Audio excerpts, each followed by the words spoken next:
আজ আমি ক্লে দিয়ে মোমো বানিয়েছি। দেখে বলো তো এটা একদম আসল মোমোর মতো লাগছে কিনা। আমি এখানে গ্রিন কালার ক্লে দিয়ে মোমো বানাচ্ছি, কারণ এই ক্লেটা অনেক পুরনো, আর পুরনো ক্লে বেশি দিন থাকলে নষ্ট হয়ে যাবে, তাই ওগুলো দিয়ে আগে বানিয়ে নিচ্ছি। আর আমি মোমো কেন বানাচ্ছি, এটার আবার কোনো কারণ লাগে নাকি? সবারই মোমো খেতে খুব ভালো লাগে, আর এমন কেউ নেই যার মোমো খেতে ভালো লাগে না। আর আমি এখানে চিকেনের জায়গায় পেপার দিয়ে মোমোর ভেতরের পুরটা বানাচ্ছি। মোমো খাওয়ার ব্যাপারে কিছু কিছু পাবলিক আছে পুরো আমার মতো, যারা হচ্ছে একদম পিওর মোমো প্রেমী। আর এই ব্যাপারটা খুব একটা বাজেও না, কারণ মোমো হেলদি ফুডের মধ্যেই পড়ে। তাই তোমাদেরকে আমি একটাই কথা বলতে চাই, যত ইচ্ছা তত মোমো খাও।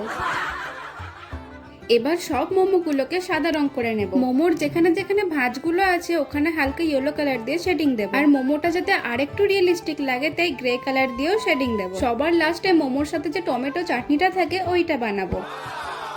আর টমেটোর চাটনিতে ছোট ছোট টমেটো সিডসও বানিয়ে দেবো। তোমাদের সবার এই ক্লে দিয়ে বানানো মোমোগুলো একদম আসল মোমোর মতো লাগছে কিনা সেটা কিন্তু অবশ্যই কমেন্টে জানিও। এবং ভিডিওটি ভালো লেগে থাকলে লাইক এবং চ্যানেলটি সাবস্ক্রাইব করতে ভুলো না। দেখা হচ্ছে আবার নেক্সট ভিডিওতে।